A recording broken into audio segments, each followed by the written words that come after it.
Fact number 1. ಭೂಮಿಯ ಕಾಂತೀಯ ವಲಯ ಸೂರ್ಯನ ಅಪಾಯಕಾರಿ ಸೌರ ಮಾರುತಗಳಿಂದ ನಮ್ಮನ್ನು ಹೇಗೆ ರಕ್ಷಿಸುತ್ತದೆ ಎಂದು ಅಧ್ಯಯನ ಮಾಡಲು ಯುರೋಪಿಯನ್ ಸ್ಪೇಸ್ ಏಜೆನ್ಸಿ ಮತ್ತು ಚೀನಾ ಜಂಟಿಯಾಗಿ ರೂಪಿಸಿದ ಸ್ಮೈಲ್ ಉಪಗ್ರಹವನ್ನು ಹೊತ್ತ ರಾಕೆಟ್ ಯಶಸ್ವಿಯಾಗಿ ಉಡಾವಣೆಯಾಗಿದೆ. ಇದು ಭೂಮಿಯ ಅದೃಶ್ಯ ರಕ್ಷಣಾ ಕವಚದ ರಹಸ್ಯಗಳನ್ನು ಬಿಚ್ಚಿಡಲಿದೆ. ಈ ಯೋಜನೆಯು ಬಾಹ್ಯಾಕಾಶ ಹವಾಮಾನದ ಮುನ್ಸೂಚನೆ ನೀಡಲು ಭವಿಷ್ಯದಲ್ಲಿ ನೆರವಾಗಲಿದೆ. ಸೌರ ಮಾರುತಗಳು ಭೂಮಿಯ GPS ಮತ್ತು ಉಪಗ್ರಹ ಸಂವಹನ ವ್ಯವಸ್ಥೆಯನ್ನು ಹೇಗೆ ಹಾಳು ಮಾಡುತ್ತವೆ ಎಂಬುದನ್ನು ಇದು ಪತ್ತೆ ಹಚ್ಚುತ್ತದೆ. ಸ್ಮೈಲ್ ಎಂದರೆ solar wind magnetosphere long spare link explorer ಎಂದರ್ಥ. ಇದು ಕೇವಲ ಒಂದು ಫೋಟೋದಲ್ಲಿ ಇಡೀ ಭೂಮಿಯ ಮ್ಯಾಗ್ನೆಟೋಸ್ಫಿಯರ್ ಅನ್ನು ಸೆರೆ ಹಿಡಿಯುವ ವಿಶೇಷ ತಂತ್ರಜ್ಞಾನ ಹೊಂದಿದೆ. Fact number 2. ಮಾನವನ ದೇಹದ ಜೀವಕೋಶಗಳ ಮೇಲ್ಮೈ ಒಂದು ರಹಸ್ಯವಾದ ಶುಗರ್ ಕೋಡ್ ಇರುವುದನ್ನು ವಿಜ್ಞಾನಿಗಳು ಪತ್ತೆ ಹಚ್ಚಿದ್ದಾರೆ. ಈ ಕೋಡ್ ಅನ್ನು ಅರ್ಥ ಮಾಡಿಕೊಳ್ಳುವುದರಿಂದ ಭವಿಷ್ಯದಲ್ಲಿ ದೊಡ್ಡ ದೊಡ್ಡ ಕಾಯಿಲೆಗಳನ್ನು ಆರಂಭಿಕ ಹಂತದಲ್ಲೇ ಪತ್ತೆ ಹಚ್ಚಲು ಕ್ರಾಂತಿಕಾರಿ ಬದಲಾವಣೆ ಬರಲಿದೆ ಎನ್ನಲಾಗುತ್ತದೆ. ನಮ್ಮ ದೇಹದ ಜೀವಕೋಶಗಳ ಸುತ್ತಲೂ ಇರುವ ಈ ಸಕ್ಕರೆಯ ಪದರವನ್ನು ಗ್ಲೈಕಾನ್ಸ್ ಎಂದು ಕರೆಯಲಾಗುತ್ತದೆ. ಪ್ರತಿಯೊಂದು ಜೀವಕೋಶವು ತನ್ನ ನೆರೆಹೊರೆಯ ಕೋಶಗಳೊಂದಿಗೆ ಸಂವಹನ ನಡೆಸಲು ಈ ಕೋಡ್ ಅನ್ನು ಬಳಸುತ್ತದೆ. ಕ್ಯಾನ್ಸರ್ನಂತಹ ಮಾರಕ ಕಾಯಿಲೆಗಳು ಬರುವ ಮುನ್ನವೇ ಈ ಕೋಡ್ಗಳಲ್ಲಿ ಬದಲಾವಣೆಗಳು ಕಾಣಿಸಿಕೊಳ್ಳುತ್ತವೆ. ಈ ರಹಸ್ಯ ಭೇದಿಸಿರುವುದರಿಂದ ಮುಂದಿನ ದಿನಗಳಲ್ಲಿ ವೈಯಕ್ತಿಕ ಲಸಿಕೆಗಳನ್ನು ತಯಾರಿಸಲು ಸುಲಭವಾಗಿದೆ. Fact number 3. ಈ ಚಿತ್ರದಲ್ಲಿ ಕಾಣುತ್ತಿರುವ ವ್ಯಕ್ತಿಯ ಹೆಸರು ಮೈಕ್ ಕೀನ್. ಇವರು ಗ್ರೀನ್ಲ್ಯಾಂಡ್ ನ ಅನ್ವೇಷಕರು. ಇವರು ವಿಚಿತ್ರ ಸಂಶೋಧನೆಯೊಂದರ ಭಾಗವಾಗಿ ಇಡೀ 1 ತಿಂಗಳ ಕಾಲ ಕೇವಲ ಕೊಳೆತ ಸೀಲ್ ಪ್ರಾಣಿಯ ಮಾಂಸವನ್ನು ಮಾತ್ರ ತಿಂದು ಬದುಕುವ ವಿಲಕ್ಷಣ ಸಾಹಸಕ್ಕೆ ಕೈ ಹಾಕಿದ್ದಾರೆ. ಮಾನವನ ಜೀರ್ಣಾಂಗ ವ್ಯೂಹದ ಬ್ಯಾಕ್ಟೀರಿಯಾಗಳು ಇಂತಹ ಕಠಿಣ ಪರಿಸ್ಥಿತಿಗೆ ಹೇಗೆ ಹೊಂದಿಕೊಳ್ಳುತ್ತವೆ ಎಂದು ತಿಳಿಯಲು ಈ ಪ್ರಯೋಗ ಮಾಡಲಾಗುತ್ತಿದೆ. ಈ ವಿಲಕ್ಷಣ ಆಹಾರ ಕ್ರಮವನ್ನು ಆರ್ಕ್ಟಿಕ್ ಪ್ರದೇಶದ ಎಸ್ಕೋಮಿಗಳು ಸಾಂಪ್ರದಾಯಿಕವಾಗಿ ಬಳಸುತ್ತಿದ್ದರು. ತೀವ್ರ ಚಳಿಯ ವಾತಾವರಣದಲ್ಲಿ ಇಂತಹ ಆಹಾರ ದೇಹಕ್ಕೆ ಹೇಗೆ ಶಕ್ತಿ ನೀಡುತ್ತದೆ ಎಂಬುದನ್ನು ಪರೀಕ್ಷಿಸಲಾಗುತ್ತಿದೆ. ಆಧುನಿಕ ಮನುಷ್ಯನ ಹೊಟ್ಟೆಯಲ್ಲಿರುವ ಒಳ್ಳೆಯ ಬ್ಯಾಕ್ಟೀರಿಯಾಗಳು ಇದನ್ನು ಹೇಗೆ ಜೀರ್ಣ ಮಾಡಿಸುತ್ತವೆ ಎಂಬುದು ಸಂಶೋಧನೆಯ ಮುಖ್ಯ ಗುರಿ. ತಜ್ಞ ವೈದ್ಯರ ಕಠಿಣ ಉಸ್ತುವಾರಿಯಲ್ಲೇ ಈ ಅಪಾಯಕಾರಿ ಪ್ರಯೋಗವನ್ನು ನಡೆಸಲಾಗುತ್ತಿದೆ. Fact number 4. ನಾವು ಸಾಕುವ ನಾಯಿ, ಬೆಕ್ಕುಗಳು ಮತ್ತು ಇತರೆ ಪ್ರಾಣಿಗಳ ಶಬ್ದಗಳನ್ನು ಡಿಕೋಡ್ ಮಾಡಲು ಕೃತಕ ಬುದ್ಧಿಮತ್ತೆ ತಂತ್ರಜ್ಞಾನ ವೇಗವಾಗಿ ಬೆಳೆಯುತ್ತಿದೆ. ಭವಿಷ್ಯದಲ್ಲಿ ಪ್ರಾಣಿಗಳು ಏನು ಮಾತನಾಡುತ್ತಿವೆ ಎಂದು ನಮಗೆ ಅರ್ಥವಾಗುವಂತೆ ಮಾಡುವ ಅನಿಮಲ್ ಟ್ರಾನ್ಸ್ಲೇಟರ್ ಸಾಧನಗಳು ಸದ್ಯದಲ್ಲೇ ನಿಜವಾಗುವ ಮುನ್ಸೂಚನೆ ಸಿಕ್ಕಿದೆ. ಈ ತಂತ್ರಜ್ಞಾನಕ್ಕಾಗಿ ವಿಜ್ಞಾನಿಗಳು ಕಾಡಿನ ಪ್ರಾಣಿಗಳು ಮತ್ತು ಸಾಕು ಪ್ರಾಣಿಗಳ ಲಕ್ಷಾಂತರ ಧ್ವನಿ ಮುದ್ರಣಗಳನ್ನು ಸಂಗ್ರಹಿಸಿದ್ದಾರೆ.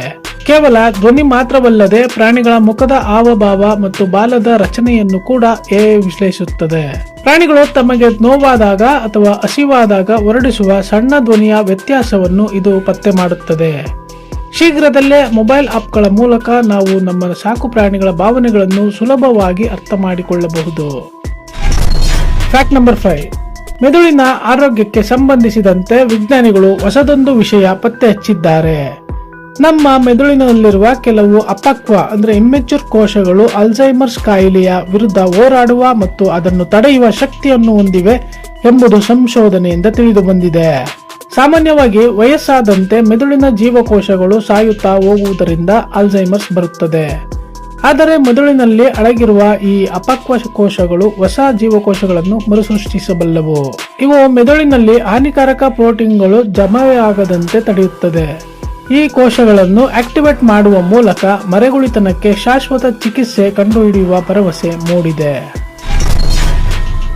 ವಿಶ್ವ ಟೆನ್ನಿಸ್ ಇತಿಹಾಸದ ಸಾರ್ವಕಾಲಿಕ ಶ್ರೇಷ್ಠ ಆಟಗಾರ್ತಿ ಬಿಲ್ಲಿ ಜೀನ್ ಕಿಂಗ್ ಅವರು ತಮ್ಮ 82ನೇ ವಯಸ್ಸಿನಲ್ಲಿ ಅಧಿಕೃತವಾಗಿ ಕಾಲೇಜ್ ಪದವಿ ಪಡೆದು ಕಲಿಯಲು ವಯಸ್ಸಿನ ಮಿತಿ ಇಲ್ಲ ಎಂಬುದನ್ನು ಸಾಬೀತುಪಡಿಸಿದ್ದಾರೆ.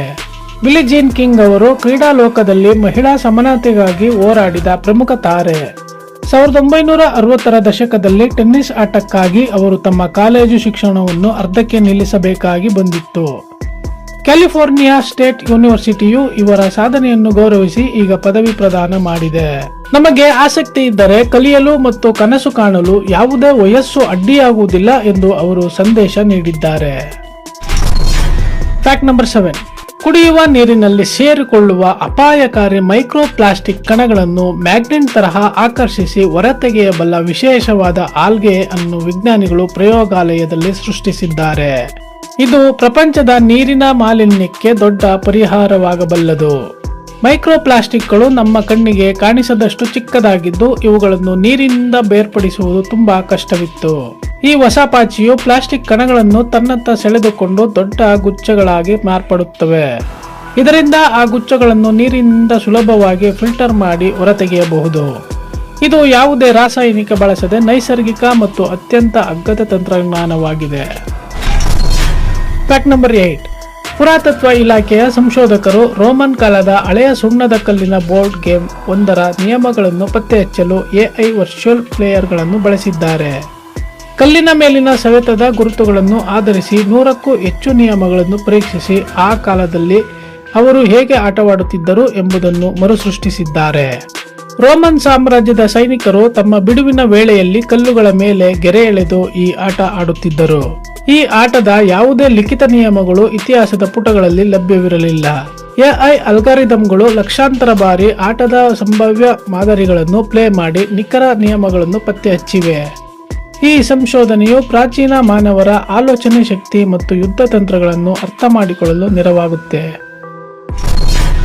Fact number 9. ಜಾಗತಿಕ ರಾಜಕೀಯದಲ್ಲಿ ದೊಡ್ಡ ಸಂಚಲನ ಮೂಡಿಸಿರುವ ವಿಷಯವೆಂದರೆ ರಷ್ಯಾ ಅಧ್ಯಕ್ಷ ವ್ಲಾಡಿಮಿರ್ ಪುಟಿನ್ ಅವರು ಚೀನಾಕ್ಕೆ ಭೇಟಿ ನೀಡಿ ಅಧ್ಯಕ್ಷ ಕ್ಸಿ ಜಿನ್ಪಿಂಗ್ ಅವರೊಂದಿಗೆ ಸುದೀರ್ಘ ಮಾತುಕತೆ ನಡೆಸಿದ್ದಾರೆ. ಜಾಗತಿಕ ಶಕ್ತಿ ಸಮತೋಲನದ ದೃಷ್ಟಿಯಿಂದ ಈ ಭೇಟಿ ಇಡೀ ವಿಶ್ವದ ಗಮನ ಸೆಳೆದಿದೆ.